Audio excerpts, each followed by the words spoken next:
नमस्ते मेरे प्यारे दोस्तों। तो नोटरी पोर्टल में डिफेक्ट आ रहे हैं और डिफेक्ट माइनर से डिफेक्ट आ रहे हैं। तो ये जो कॉमन डिफेक्ट्स आ रहे हैं उसके बारे में मैं ये वीडियो बना रही हूँ और ये मैं हिंदी में इसलिए बना रही हूँ ताकि अदर स्टेट्स के लोगों को भी इसका फायदा हो, सिर्फ महाराष्ट्र को नहीं। तो कहने का तात्पर्य ये है कि बहुत सारे लोगों को या मुझे भी डिफेक्ट जब आया था, मेरा फर्स्ट डिफेक्ट आया था तो वो आया था एसएससी सर्टिफिकेट में ये डिजिटल सिग्नेचर थी। तो वो डिजिटल सिग्नेचर अप्रूव नहीं थी, तो वो एडोब स्कैन से मैंने वो डिजिटल सिग्नेचर की जो प्रोसेस है वो अप्रूव करके डिजिटल सिग्नेचर अप्रूव की है। तो जब भी आप आपका एसएससी सर्टिफिकेट अपलोड करोगे तो देख लेना कि वो डिजिटल सिग्नेचर अगर वो डिजी लॉकर से आपने अगर वो सबमिट की है तो उस पर डिजिटल सिग्नेचर प्रॉपर है कि नहीं वो चेक करो, और उसमें आपका डेट ऑफ बर्थ मेंशन है कि नहीं वो चेक करो, क्योंकि अगर उनको आपका डेट ऑफ बर्थ नहीं दिखा तो वो डिफेक्ट में आएगा। दूसरा डिफेक्ट आता है चेंज ऑफ नेम, कि आपका नेम और एप्लीकेशन में जो आपने नाम दिया है वो दोनों अलग अलग है। तो उसमें आप कैसे कर सकते हो, जैसे मैं मेरे इसमें बोलती हूँ कि मैं एक अनमैरिड लड़की हूँ, तो मेरा कोई ससुराल का नाम या कोई गैजेट कोई ये नहीं था, फिर भी मेरा नेम डिफेक्ट में आया। तो वो इसलिए आया क्योंकि मैं मुंबई यूनिवर्सिटी में हूँ, वहाँ पे जो कॉन्वोकेशन सर्टिफिकेट आता है एलएलबी का, उसमें मेरा नाम का जो ये था सीक्वेंस था वो पहले सरनेम मतलब वड़ा में, फिर मेरा नाम साइली, फिर मेरे पापा का नाम रविंद्र और फिर मेरी माँ का नाम रसिका।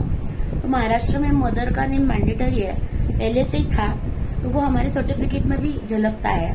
तो वो सारी डिटेल, तो वो किसका क्या नाम है उसका एक एफिडेविट मैंने बनाया। तो उस एफिडेविट के साथ मतलब वो जेएमएफसी थ्रू साइन करके वो नेम ऑफ एफिडेविट कि वला में साइली रविंद्र रसिका जो है वो मैं ही हूँ, और साइली रविंद्र वला में जो मेरे एसएससी के सर्टिफिकेट पे नाम लिखा है वो भी मैं ही हूँ, मेरे आधार कार्ड पर मेरा ये नाम लिखा है, ऐसे लिखा है।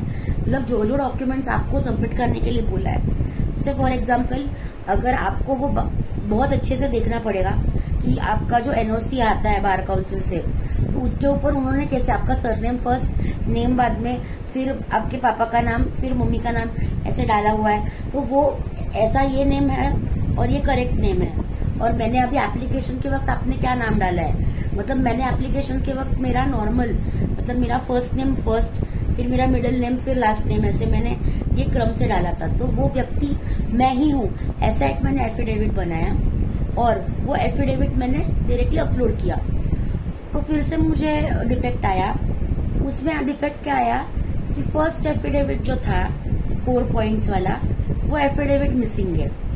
फिर पता चला मुझे कि वो दोनों एफिडेविट मर्ज करने हैं, मतलब जो चेंज ऑफ नेम का एफिडेविट है और जो पहला वाला एफिडेविट दिया है हम लोगों ने 4 पॉइंटर्स का नोटरी पब्लिक को, तो वो सॉरी नोटरी पब्लिक होते वक्त जो हम लोगों ने इनिशियल एफिडेविट दिया है जेएमएफसी साइन वाला, तो दोनों भी एफिडेविट जेएमएफसी से ही साइन करवाने हैं, कोई भी एफिडेविट नोटरी से साइन नहीं करवाना है। तो वो दोनों एफिडेविट मर्ज करने हैं। वो फाइल 2 MB के अंदर होनी चाहिए, 2 MB से कम होनी चाहिए, और वो मेरे पोर्टल पे सिर्फ एक ही फाइल को मतलब अपलोड करने का ऑप्शन आया। तो मैंने वो दोनों फाइल मर्ज करके मैंने वो अपलोड किया। अभी यहाँ पे मैंने क्या किया ये आप लोगों से शेयर कर रही हूँ। मैं कॉम्पिटेंट अथॉरिटी नहीं हूँ, उन्होंने वही बोला कि आपको जो सही लगे, आप एक एडवोकेट हो तो आपको जो आपको क्वेरी है वो आप टू द पॉइंट आप पढ़ के अपने हिसाब से वो सब क्वेरीज आप सॉल्व करके फिर अगर आप अपलोड करते हो तो आपको कोई डिफेक्ट नहीं आता। और मेरा डिफेक्ट क्लियर करने के 8 दिन के अंदर मेरा मतलब दूसरा डिफेक्ट क्लियर करने के 8 दिन के अंदर मुझे मेरा सीओपी आ गया। तो टेंशन लेने की तो बिल्कुल भी जरूरत नहीं है अगर आपको आपका सीओपी नहीं मिल रहा है तो सिर्फ इतना देखो कि आपका एग्जैक्टली क्या प्रॉब्लम है, और अगर अंडर स्क्रूटिनी आ रहा है तो पेशेंस रखो, आपका जरूर नंबर आएगा और आपको जरूर मिलेगा। क्योंकि उनका अगर हेतु होता कि हम सबको ना मिले सीओपी तो किसी को भी नहीं मिलता।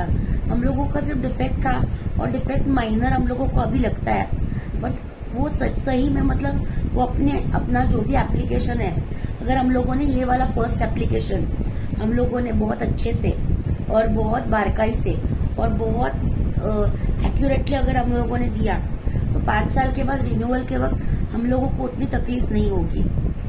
तो ये फर्स्ट टाइम ही सब ऑनलाइन प्रोसीजर हो रहा है, इसके लिए थोड़ा दिक्कत हो रहा है, सबके लिए नया है।